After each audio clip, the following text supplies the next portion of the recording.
तर बघा आजचा भाग, जसं काल आपली ह्या भागावर चर्चा झाली की साइन स्क्वेअर आणि कॉस स्क्वेअर आल्यानंतर काय होतं आणि ज्यावेळेस साईनचा स्क्वेअर आणि कॉसचा स्क्वेअर नसतो त्यावेळेस काय होणार हे आपण आज बघणार.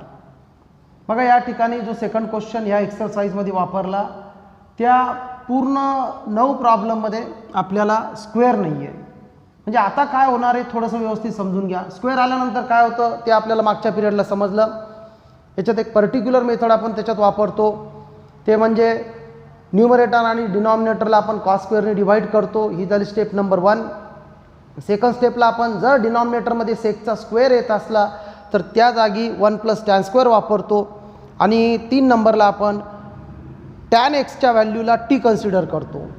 म्हणजे एक सरळ तुम्हाला त्या पद्धतीच्या उदाहरणाला सॉल्व करायसाठी एक स्टेपच अवेलेबल आहे असं समजून चला. मग आता या ठिकाणी काय होणार आहे ते थोडंसं समजून घ्या. तर बघा या ठिकाणी सेम मांडणी असणार, ए आणि बी हे कॉन्स्टंट असणार, या ठिकाणी नंबर येणार आणि साइन एक्स किंवा कॉस एक्स असणार किंवा साइन कॉस दोन्ही असू शकते. पण साइन कॉस सोडून तिसरा ट्रिगोनोमेट्रिक फंक्शन नसतो हे लक्षात असू द्या. बरं आता याच्यात एक महत्त्वाचं असं आहे की हा जो अँगल आहे साइन एक्स हा साइन एक्सच असणार असं नाही आहे. हा ट्वाइस एक्स येऊ शकतो, साइन 4x येऊ शकतो, म्हणजे बदलून येऊ शकतो. तर या ठिकाणी बघा अगोदर हे समजून घ्या की हा भाग नेमका कशावर आधारित आहे. बघा या ठिकाणी लागणारे तुम्हाला हे फॉर्म्युले साइन ट्वाइस एक्स आठवण्याचा प्रयत्न करा जर आठवत असतील तर. हा झाला 2 tan x upon 1 + tan square x, 2 tan x upon 1 + tan square x. आणि cos twice x is equal to 1 - tan square x upon 1 + tan square x. बघा या ठिकाणी आपल्याला ह्या दोनच फॉर्म्युल्याचा वापर आहे, त्याच्यामुळं मी फक्त साइन आणि कॉसच रेशो वापरतो. अदर जे रेशोचे टॅन वगैरे हे न वापरता, कारण दोनच फॉर्म्युले तुम्हाला लागणार आहे. जितकं एक्सरसाइजसाठी आवश्यक आहे तेच सांगतो. तर साइन ट्वाइस एक्स आणि कॉस ट्वाइस एक्स. बरं आता समजून घ्या ज्या वेळेस साइन ट्वाइस एक्स येतो ना तर हा टॅनचा अँगल याच्या अर्धा होतो, त्याच्या काय होतो अर्धा होतो.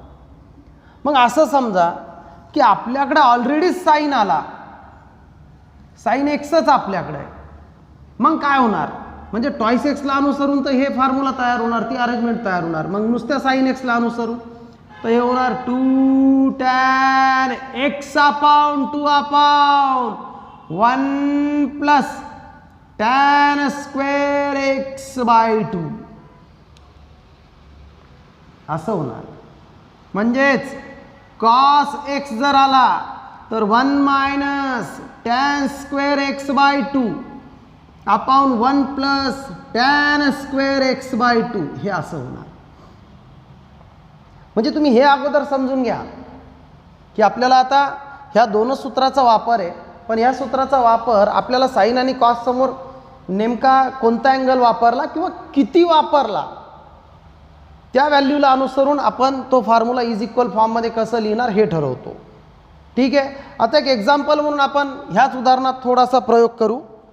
बघा जर 1/a + b साइन एक्स आहे तर मग या ठिकाणी ह्या उदाहरणात काय होणार. तर आता सुरुवातीला आपण विचार कसा करणार की या ठिकाणी स्क्वेअर आला का नाही आला, म्हणजे तो जो कालचा पार्ट होता ते अगोदर मनातून काढून टाका, डिवाइड बाय कॉस स्क्वेअर वगैरे वगैरे, कारण या ठिकाणी स्क्वेअर नाही आहे. तर मग या ठिकाणी आपण काय करणार 1/a + b साइनच्या जागी त्याचा formula 2 tan x/2 upon 1 + tan square x/2 म्हणजे साइन एक्स आला म्हणून साइन एक्सचा फॉर्म्युला. आता शांततेत समजून घ्या मी काय बोलतो. हा भाग बिलकुल तुम्हाला याच ठिकाणी पाठ करणं आहे आज आत्ता ताबडतोब. आता हा जो tan x/2 असतो ना t = tan x/2 हा या ठिकाणी आपल्याला सबस्टिट्यूट करणं असतो. tan x/2च्या जागी t असं. आता पुस्तकात ही मेथड डायरेक्ट वापरली त्यामुळे थोडंसं तुम्ही अडचणीत येऊ शकता, पण तुमची प्रॅक्टिस झाल्यानंतर तुम्ही सुद्धा हे करू शकता. पण सुरुवातीला एक 4-5 प्रॉब्लेमपर्यंत तर हे व्यवस्थित लिहाच, आणि जर नसेल समजत तर मग शेवटपर्यंत हे कंटिन्यू करा. मग आपण जर x/2 इज इक्वल टू फॉर्ममध्ये ही व्हॅल्यू लिहिली तर हे होणार आहे टॅन इनवर्स टी. म्हणजे असं समजा की हा प्रॉब्लेम इकडे dx होता, हा प्रॉब्लेम आहे i इज इक्वल टू, बघा आपण t is equal to tan x/2 मानला, t is equal to tan x/2, t is equal to tan x/2 म्हणजे x/2 इज इक्वल टू काय आलं, हा टॅन इकडे गेला टॅन इनवर्स t, म्हणजेच x इज इक्वल टू आला 2 टॅन इनवर्स t. याचा आपण काढला derivative, differentiate respectively to t dx/dt, हे झालं 2/1 प्लस t². हा dt आपण पाठवला तिकडं, dx बरोबर 2/1 प्लस t² dt. म्हणजे ह्या dx ची किंमत आपल्याला ह्या ठिकाणी ही मिळाली 2/1 plus t² dt, 2/1 plus t² dt. पुन्हा एकदा सांगतो 2/1 प्लस t² dt, कारण समोरच्या 9 पैकी 6 उदाहरणात 5 उदाहरणात आपल्याला हीच व्हॅल्यू असणार आहे. म्हणजे ही डायरेक्ट तुम्हाला हे समजून घ्यायचं आहे, पाठच करणं आहे सरळ सरळ शब्दात, की टीच्या जागी आपण म्हणजे टॅन x/2च्या जागी आपण टी वापरला. मग जर असं जर झालं तर x/2 is equal to tan inverse T होणार. म्हणजे dx ची व्हॅल्यू नेमकी काय त्याच्यासाठी हे चाललं. मग हा 2 इंटरचेंज करून इकडं जातो आणि dx/dt म्हणजे टॅन इनवर्स टीचा डेरिव्हेटिव्ह आपण काढला. हे डेरिव्हेटिव्ह सूत्र आहे tan inverse x is equal to 1/1 plus x² म्हणजे इकडं t². हा 2 ॲज इट इज वापरला तर हे झालं 2/1 प्लस t² dt. म्हणजे आता ह्या dxच्या जागी जर आपण ही व्हॅल्यू वापरली तर आपलं उदाहरण थोडंसं असं दिसणार, 2/1 plus t² upon this is a plus b. मग हा 1 minus t² upon 1 plus t² dt. म्हणजे ह्या dx/dt ला कमी करून आपण ही व्हॅल्यू वापरली. आता हे होणार इंटिग्रेशन 2/1 प्लस t². आता हे क्रॉस मल्टिप्लिकेशन होणार. थोडंसं रफ वर्कमध्ये एक स्टेप तुम्हाला क्लिअर करून दाखवतो. हे a plus b minus bt² divide by 1 plus t². मग आता a खाली काहीच नाही म्हणजे 1 असतो, तर त्याचं क्रॉस मल्टिप्लिकेशन होणार a into 1 a plus t का स्क्वेअर, a t का स्क्वेअर, a t का स्क्वेअर. ठीक आहे. आणि हे इंटू हे प्लस b मायनस bt². आणि शेवटी हा जो 1 प्लस t² असतो हा प्रत्येक उदाहरणात कॅन्सल होतो. म्हणजे या ठिकाणी तुम्ही अगोदर इतका पार्ट समजून घ्या की आपल्याला साइन किंवा कॉस या ठिकाणी असतो, त्याचा स्क्वेअर नसतो. साइन किंवा कॉसच्या समोर कोणतं अँगल आलं त्या अँगलला अनुसरून आपल्याला हा फॉर्म्युला यूज करणं असतो. ह्या दोनपैकीच कोणता तरी एक फॉर्म्युला यूज होणार या ठिकाणी. त्यानंतर तो फॉर्म्युला वापरल्यानंतर या ठिकाणी साइन x होता म्हणून टॅन x/2 झाला. मग त्या टॅन x/2 ला आपण t कन्सिडर करा आणि t कन्सिडर केल्यानंतर हे 2-3 वेळेस तुम्ही उदाहरण सुरू करायच्या अगोदर हा भाग स्वतः लिहून घ्या. हां, तर जसं मी बोललो की हे सुरुवातीला सूत्र वगैरे व्यवस्थित समजून घ्या.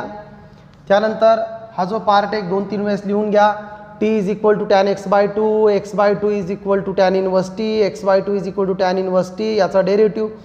dx/dt ची किंमत मेमोराइजच करून टाका ती 2/1 plus t², 2/1 plus t², 2/1 plus t² आणि dt इंटरचेंज. तर बघा ह्याच रूलला अनुसरून आता ही एक्सरसाइज सुरू होणार. पुन्हा सांगतो फॉर्म्युले व्यवस्थित पाठ करा. ह्या जे सबस्टिट्यूशन आहे त्याचा वापर व्यवस्थित समजून घ्या. तर ह्या पूर्णच्या पूर्ण जो सेकंड क्वेश्चन आहे त्याच्यात आपल्याला ह्याच टाईपची उदाहरणं आहे. बघा फॉर एक्झाम्पल हा फर्स्ट प्रॉब्लेम, सॉरी हा सेकंड प्रॉब्लेम आहे, काही हरकत नाही.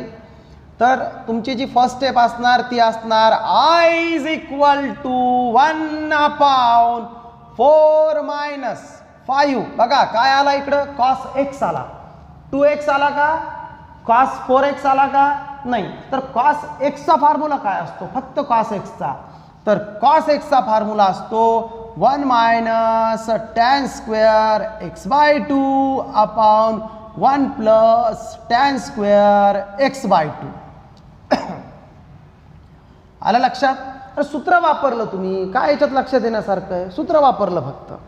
आता त्याच्यानंतर हे काय tan x/2 आहे ना, याला कन्सिडर करा t is equal to tan x/2 म्हणजेच x/2 is equal to tan inverse t. हा 2 सुद्धा आपण इंटरचेंज करून पाठवला. बरं एक स्टेप वाढू या ठिकाणी, 2 tan इनवर्स t. आता काढला आपण याचा derivative dx/dt is equal to 2/1 plus t². आणि या स्टेपला मी हा इंटरचेंज करून टाकला dt. ही व्हॅल्यू जी असणार आहे इतकी बिलकुल तुम्ही मेमोराईज करा, कारण हे प्रत्येक गणितात आता यूज होणार आहे. हे जे आहे का, हे प्रत्येक उदाहरणात यूज होणार आहे. त्याच्यासाठी सरळ सरळ तुम्हाला सांगतो, हा इतका भाग जे आहे का पाठच असू द्या. t is equal to tan x/2 consider करून आपण x/2 इज इक्वल टू वापरला tan इनवर्स t. नंतर आपण t हा व्हेरिएबल समजून इकडं डिफरन्शिएट विथ रिस्पेक्टिव्हली टीला व्हेरिएबल समजून टार्गेट करून आपण त्याचा डेरिव्हेटिव्ह काढला. आन्सर आलं 2/1 प्लस t². आता ही जी व्हॅल्यू आहे का आपण इकडं सबस्टिट्यूट करणार. For example i is equal to integration of dxच्या जागी म्हणजेच न्यूमरेटरला 2/1 प्लस t². प्रत्येक वेळेस हे कॅन्सल होतं बरं का. आता बघा कसं, 4 मायनस काय झालं आहे 5 1 minus t² upon 1 plus t². आता ह्या 4च्या खाली डिनॉमिनेटर काहीच नाही आहे, म्हणजेच काय होणार तिरपा गुणाकार होणार. तर बघा हा झाला 2 मी समोर घेतला, नाही तर तुम्ही असं लिहू शकता 2/1 प्लस t². एक उदाहरण थोडं व्यवस्थित समजून घ्या, नंतर आपण डायरेक्ट करू. बघा 4 × 1 4 तिरपा गुणाकार झाला, 4 × t², 4t². इकडं काहीच नसतो म्हणजे 1 असतो, तर सरळ सरळ हा झाला मायनस 5 1 जा 5, 5 1 5, पुन्हा 5 1 जा 5, पुन्हा 5 1 5, 5t² अपॉन 1 प्लस t². अरे तिरपा गुणाकार झाला, क्रॉस मल्टिप्लिकेशन, दिस इंटू दिस आणि डिनॉमिनेटर इंटू डिनॉमिनेटर. आता काय होणार, हे 1 प्लस t² कॅन्सल होणार. मी काय सांगितलं, हे प्रत्येक वेळेस कॅन्सल होणार. आता बघा आता काय उरलं, तर आपल्याकडे उरला आता हा जो न्यूमरेटरचा 2 आहे, हा 2 i इज इक्वल टू हा 2 इंटिग्रेशन ऑफ 1 अपॉन बघा 5t² 4t², किती झाले 9t². ठीक आहे, -5 + 4 ॲडिशन तर होणार नाही, सबट्रॅक्शन झालं, किती आलं -1 dt. अरे विचार करा, सिंपल आहे बिलकुल. ही अरेंजमेंट दिसल्या ते सम स्पेशल इंटिग्रलचे जे फॉर्म्युले ते आठवले पाहिजे. मी कालच सांगितलं होतं की ह्या पूर्ण भागात आपल्याला रूट असणार नाही, फक्त 3 फॉर्म्युल्याचा वापर करा. तर या ठिकाणी घ्या 9 कॉमन, तुमचं आन्सर आलं 1/t², 1 - 9 dt. म्हणजेच आपलं शेवटचं आन्सर आलं 1/t² - 1/3² dt. आता हे थोडंसं समजून घ्या किंवा व्यवस्थित बघून घ्या, या ठिकाणी कोणत्या सूत्राचा वापर होतो ते ठरवा. बघा व्यवस्थित बघा हे उदाहरण. आता बघितलं, पुन्हा एकदा रिपीट करू. बघा काही झालं नाही, हा 9 आला. फॉर्म्युला आपल्याला सांगतो की स्क्वेअर टर्म समोर नंबर चालत नसतो, म्हणून आपण हा 9 कॉमन घेतला. मग आपल्याला हे तर t² बनणार, हे 1/9 मिळतो. मग आता दोन्ही टर्मचा आपल्याला स्क्वेअर लागतो फॉर्म्युल्यासाठी, तर आपण दोन्ही टर्मचा स्क्वेअर फॉर्ममध्ये अरेंजमेंट लिहिली. आता विषय असा आहे की हे अरेंजमेंट बघितल्यानंतर कोणता फॉर्म्युला या ठिकाणी अप्लाय होतो, यूज होतो, किंवा ही जी अरेंजमेंट आहे ही कोणत्या फॉर्म्युल्याशी रिलेटेड आहे हे तुम्हाला समजणं आवश्यक आहे. तर आपण लिहिलं it is related with x² - a². काय असतो याचा is equal form 1/2a log x - a/x + a + c. म्हणजेच तुमचा आन्सर ह्या पद्धतीनं तुम्हाला मिळणार. हा बाहेरचा कॉमन काढलेला 2/9. बघा एक विशेष सूचना, काल आपण जे प्रॉब्लेम सॉल्व केला होता त्याच्यात मी एका उदाहरणात जो कॉमन काढलेला नंबर होता का ते विचारात न घेता डायरेक्ट सूत्र वापरलं, तर ती चुकी होती. चला ठीक आहे, एक अशी चुकी होती ती की नंतर आपण प्रॉब्लेम व्यवस्थित सॉल्व केला. पण हा 2/9 इथं कॉमन आहे आणि नंतर फॉर्म्युला अप्लाय होतो. हा म्हणजे कसं 1/2a, तर हा 1 हा 2 आणि याच्या जागी 1/3 म्हणजे इंटू 1/3, तर हा 2/9 आपण त्या ठिकाणी लिहिणं लागतो, जे काल आपण विसरलो होतो. ठीक आहे. त्यानंतर हा log x minus A T minus 1/3 आणि upon x plus A plus C. तुमचं फायनल आन्सर आलं 3 3 जा 9, 2 2 cancel, 1/3 log of 3t minus 1 3t plus 1 plus C.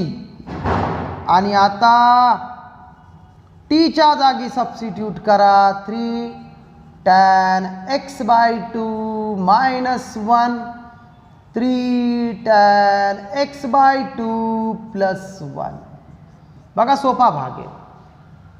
1-2 उदाहरणात अवघड वाटू शकतो, पण एक सारख्या पॅटर्नचे 8-9 उदाहरणं या प्रश्नात 9 उदाहरणं तुमच्या समोर येणार आहे. म्हणजे हळूहळू तिथपर्यंत हा भाग आपल्याला एकदम सोपा वाटायला लागतो. तरी एक बऱ्यापैकी पार्ट तुम्हाला समजला असं ह्या उदाहरणात वाटू द्या. तुम्ही पुन्हा एकदा हा प्रॉब्लेम सॉल्व करा आणि प्रयत्न करा की याच्यानंतरचा जो प्रॉब्लेम आहे हा तुम्ही स्वतः सॉल्व करणार. ठीक आहे. तर लिहून घ्या हा प्रॉब्लेम. बघा पुढचा प्रॉब्लेम. ॲक्च्युअलमध्ये हा पहिला प्रॉब्लेम होता आणि जो आपण आत्ता सॉल्व केला का हा दुसरा होता, पण नंबरमुळं काही फरक पडणार नाही, खास करून समजून घेण्यात तरी फरक पडणार नाही.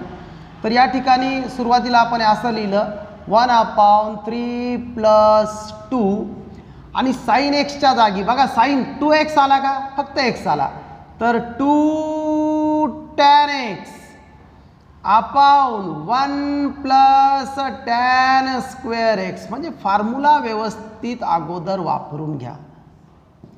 आणि काही नाही आहे, तुम्हाला एक सांगू का, 2 असतं सूत्र आहे साईन आणि कॉस, बाकी काय त्याचा अँगल बदलू शकतो. उलट जुन्या सिलेबसमध्ये तरी हे प्रॉब्लेम थोड्या वेगवेगळ्या पद्धतीने वापरले होते. Sine 4x sine toys x, तुम्हाला 2च अँगल आहे साईन x आणि टॉईस x.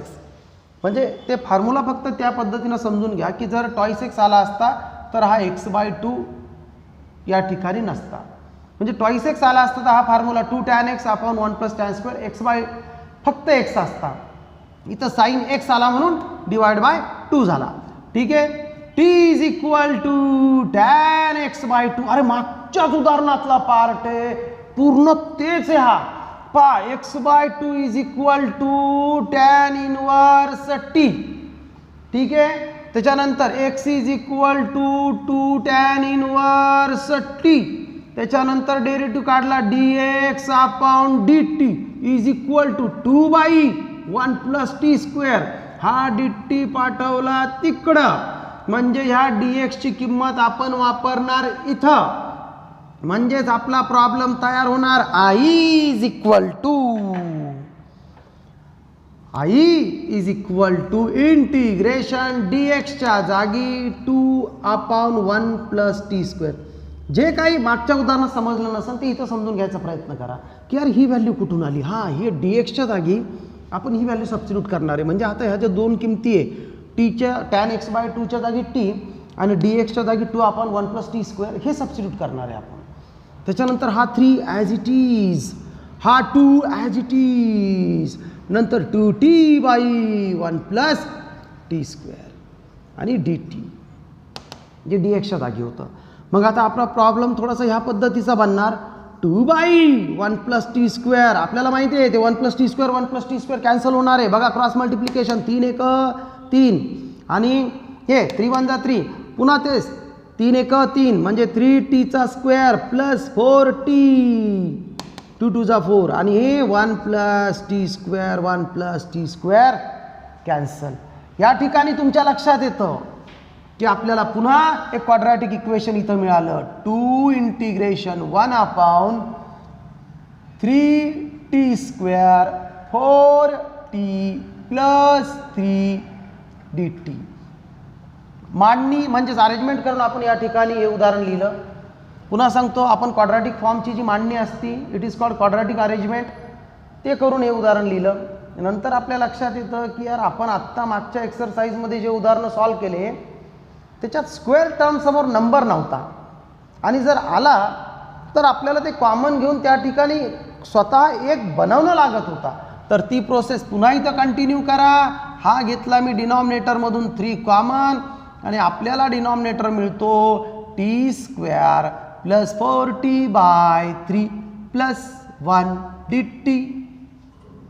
आणि आता आपण पुन्हा ते सूत्र वापरणार कोणतं, last term is equal to mt²/4. मागच्या उदाहरणात कसं होतं, डायरेक्ट x² आणि कॉन्स्टंट टर्म होता, फॉर्म्युला डायरेक्ट मिळाला. इथं आपल्याला पुन्हा ते सॉल्व करणं लागणार. म्हणून मी मागच्या प्रॉब्लेमला बोलत होतो ज्यावेळेस आपण क्वाड्रॅटिक इक्वेशनला सॉल्व केलं की हे म्हणजे ह्या उदाहरणाची प्रॅक्टिस व्यवस्थित करा. कारण ह्या उदाहरणाला इथपर्यंत ज्यावेळेस तुम्ही सोडवता तर तुम्हाला असं वाटलं पाहिजे अरे नाही यार याच्यानंतरचा भाग मला व्यवस्थित जमतो. कारण याच्या अगोदरचे जे प्रॉब्लेम होते त्यात आपल्याला प्रश्नच इथून सुरू होत होता. पण तुम्हाला जर तिथंच अडचणी असतील आणि इथून सुद्धा तुम्हाला हे गणित सॉल्व करता येत नसलं तर मग इतकं एकाच प्रश्नात समजून घेणं कुठंतरी तुम्हाला अडचणीत टाकणार आहे.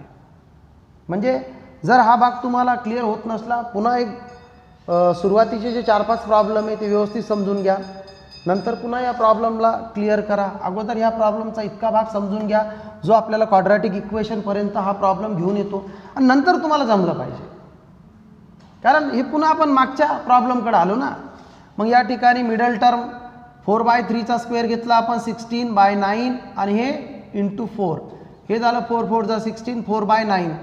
तर एकदा t² + 4t मध्ये आपण मिळवला +4/9 आणि सबट्रॅक्ट करून टाकला 4/9 आणि हा +1. बघा या ठिकाणी तुम्हाला हे 2 टर्म मिळणार. हा t मिडल टर्मचं वापरत असतो आपण फक्त साईन, बीचवाले का सिर्फ साईन. हा 2/3 का स्क्वेअर आणि याचा क्रॉस प्रोडक्ट झाला बघा 4 1 4 9 1 9 म्हणजेच +5/9. कारण -4 + 9 हे असं येणार. तर म्हणजे सरळ सरळ आपण डायरेक्ट वापरलं ते. आता आपलं आन्सर आलं 2/3 इंटिग्रेशन 1/t + 2/3चा स्क्वेअर + √5/3चा. या ठिकाणी सहज आपल्याला समजतं की हा फॉर्म्युला इकडं यूज होणार 1/a tan inverse x/a. Formula लिहू शकता की we can use in this situation this form 1/a tan inverse x/a. बघा ज्या विद्यार्थ्यांचे अजूनसुद्धा सूत्र पाठ नसतील तर तुम्हाला फक्त एक सांगतो की आता जर तुम्हाला सूत्र पाठ करता आले नाही तर तुम्ही एक जेमतेम मार्क घेऊन पास होऊ शकता पण मॅथमध्ये परफेक्ट कधीच होऊ शकणार नाही.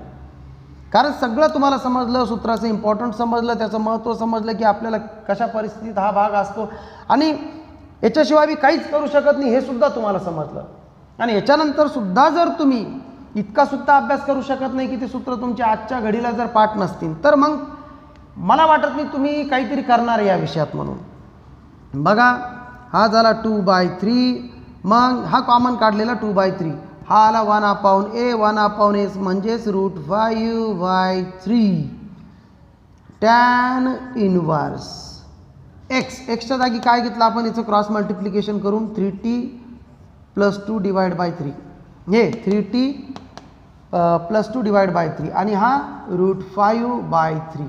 बघा या ठिकाणी पुन्हा हा 3 कॅन्सल होणार, हा 3 कॅन्सल होणार. आन्सर येणार 2/√5 tan इनवर्स 3 आणि t म्हणजेच काय तर tan x/2 /√5. बघा चांगला प्रॉब्लेम आहे, जबरदस्त प्रॉब्लेम आहे. मागच्या प्रॉब्लेम नंतर एक असा हा प्रॉब्लेम आहे की थोडंसं तुम्हाला काहीतरी नवीन शिकल्यासारखं वाटू शकतं. दोन्ही प्रॉब्लेमला व्यवस्थित रिव्हिजन द्या. मी तुम्हाला सांगतो की याच्यानंतर जे उरलेले 7 प्रॉब्लेम आहे तुम्ही स्वतः सॉल्व करता. नवीन काहीच नाही आता ह्या प्रश्नात. जे ह्या 2 उदाहरणात झालं का तेच पुन्हा होणार आहे. फक्त समजदार विद्यार्थी जर खरंच तुमची बुद्धिमत्ता त्या लेवलची तर 2 उदाहरणात तुम्ही हा पार्ट व्यवस्थित समजून घेता. काही तुम्हाला अडचणी येत असतील तर मग अजून 1-2 उदाहरणं आपण बघू. कारण तुम्हाला इतक्या लवकर समजणं म्हणजे तुमच्यावर अत्याचार होणार आहे हे मला माहिती आहे. तर हे व्यवस्थित लिहून घ्या.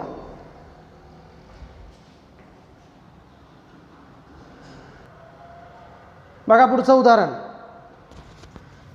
साईन आणि कॉस दोन्ही सोबत आले तर येऊ द्या ना मग. म्हणजे असं काही नाही की ते सोबत येऊ शकत नाही किंवा त्यांचे भांडणं वगैरे झाले, बिलकुल नाही आहे. दोन्ही सोबत आले दोन्ही सोबत आले ना, दोघांचा फॉर्म्युला वापरा. देखो 1 अपॉन 2 plus 1 minus tan square x by 2 upon 1 plus tan square x by 2 म्हणजे हा cos x आला नुसता. आता हा 2 tan x by 2 upon 1 plus tan square x by 2. बघा मला म्हणणं काय, ही स्टेप न लिहिता सुद्धा तुम्ही एक प्रॅक्टिस करा किंवा एक स्वतःला त्या लेवलवर घेऊन जा की ही स्टेप न लिहिता सुद्धा आपल्याला हा प्रॉब्लेम डायरेक्ट ह्या स्टेपमध्ये लिहिता येणार आहे. कुठं हा प्रॉब्लेम बघितला, इकडं कॉस आला म्हणजे सूत्र तयार होणार 1 minus tan square x by 2चं लगेच सबस्टिट्यूट करा t is equal to tan x by 2 directly. म्हणजे हा इतका भाग न करता, एवढा अवघड नाही आहे. सुरुवातीला 1-2 उदाहरणात अडचण जाऊ शकते. आता बघा तुम्ही जे सॉल्ड एक्झाम्पल आहे आपल्या पुस्तकातले त्याच्यात ही स्टेप वापरली नाही आणि तरी समजत नसलं तर मग वापरा. ठीक आहे. X by 2 is equal to tan inverse T. आता मला असं वाटतं कमीत कमी इथपर्यंत तुम्हाला व्यवस्थित समजलं असेल. म्हणजे D X is equal to हे झालं 2 upon 1 plus T square D T. ठीक आहे. आता आपण पुन्हा ह्या दोन्ही व्हॅल्यू फर्स्ट वन आणि सेकंड वन ह्या दोन्ही व्हॅल्यू आपण ह्या उदाहरणात वापरल्या. डी एक्सच्या जागी 2 upon 1 plus T square D T आणि टॅन एक्स बाय 2च्या जागी टी टी. तर आय इज इक्वल टू आपला प्रॉब्लेम आपल्याला असा दिसणार 2 अपॉन 1 प्लस टी स्क्वेअर हा 2 plus 1 minus T square upon 1 plus T square minus 2t upon 1 plus T square. ठीक आहे. बघा ह्या दोन्ही फ्रॅक्शनचा डिनॉमिनेटर सेम आहे तर त्याच्यात तर काही होणार नाही, ते कॉमन निघणार डायरेक्ट. कसं पहा 1 minus T square minus 2t upon 1 plus T square आणि हा आपण 2 अपॉन 1 प्लस टी स्क्वेअर लिहिणं असतो. ठीक आहे. पण ह्या 2च्या खाली मात्र काहीच नाही आहे तर इकडं डिनॉमिनेटर 1 असणार. आता क्रॉस मल्टिप्लिकेशन होणार म्हणजे आन्सर आलं 2 अपॉन 1 प्लस टी स्क्वेअर 2 1 जा 2 plus 2t square plus 1 minus T square minus 2t. म्हणजे फक्त इतका भाग ॲड झाला 2 इंटू 1 2t स्क्वेअर. बाकी हे तर ॲज इट इज झालं हा 1 minus T square minus 2t 1 plus T square D T. हे सिमिलरली पुन्हा कॅन्सल झालं जे आतापर्यंत मागच्या 2 उदाहरणात ज्या पद्धतीनं कॅन्सल झालं सेम ॲज इट इज.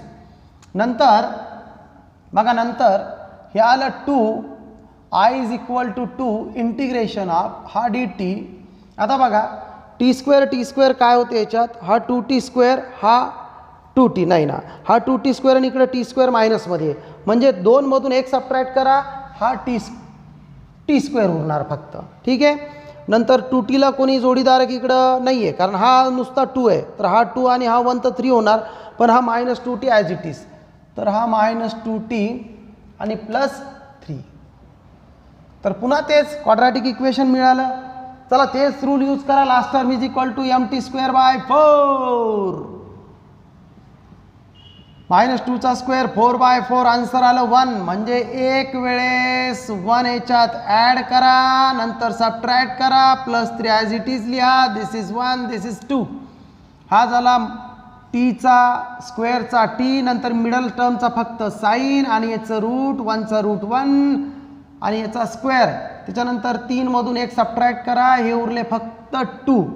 तुमचं आन्सर आलं 2 इंटू 1 अपॉन टी मायनस 1 का स्क्वेअर प्लस रूट 2 का स्क्वेअर. अरे पुन्हा ते सूत्र.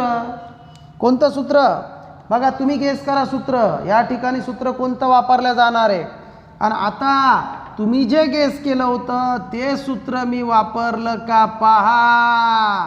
पुन्हा सांगतो तुम्ही जे गेस केलं होतं ते सूत्र वापरलं का पहा. काय दुसरीकडे फिरले होते काय. तर या ठिकाणी यूज होणार हा formula 1 upon x square plus a square. बघा हा कॉमन जो 2 काढलेला होता ॲज इट इज 2 नंतर 1/a, तर हा 1/√2 tan inverse x. What is x? t-1 upon a √2 plus c. हा √2 कॅन्सल, फक्त √2 उरला. अरे 2 म्हणजे √2 चा स्क्वेअर ना. मग हा tan इनवर्स आणि टीच्या जागी काय वापरला आपण? tan x/2. पुन्हा रिसबस्टिट्यूट करून टाकला. -1 डिवाइड बाय √2 प्लस c.